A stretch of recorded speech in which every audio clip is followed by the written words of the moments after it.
వెన్న దొంగ కృష్ణుడు. The butter thief Krishna. బృందావనంలో చిన్న కృష్ణుడు చాలా అల్లరివాడు.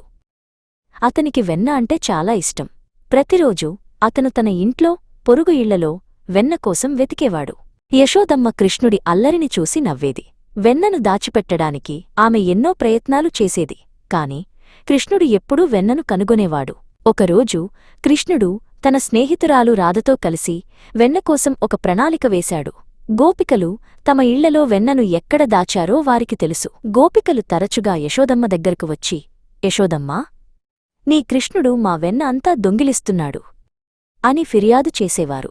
యశోదమ్మ కృష్ణుణ్ణి అడిగింది, కృష్ణా, నువ్వు వెన్న దొంగిలిస్తున్నావా? కృష్ణుడు అమాయకంగా చూస్తూ, నేను కాదు అమ్మా, నేను ఎప్పుడూ వెన్నను దొంగిలించను అని చెప్పేవాడు. ఒకసారి గోపికలు వెన్నను చాలా ఎత్తులో దాచారు. కృష్ణుడు తన స్నేహితురాలు రాధతో కలిసి ఒక మానవ పిరమిడ్ను ఏర్పాటుచేసి వెన్నకుండను చేరుకున్నాడు. వెన్నను పట్టుకున్న తర్వాత కృష్ణుడు తన స్నేహితులతో పంచుకున్నాడు.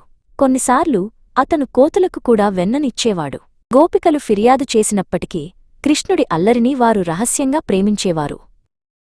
అతని చిలిపి పనులు వారికి ఆనందాన్ని కలిగించేవి. కృష్ణుడి చిలిపి పనులు బృందావనంలో అందరికీ ఆనందాన్ని, నవ్వులను తెచ్చాయి. అతని దైవిక ఆకర్షణ అందరినీ మంత్రముగ్ధులను చేసింది. కృష్ణుడు కేవలం వెన్న దొంగ మాత్రమే కాదు, ప్రేమను, ఆనందాన్ని పంచే దైవం. అతని లీలలు ఎప్పటికీ బృందావన ప్రజల హృదయాలలో నిలిచిపోయాయి.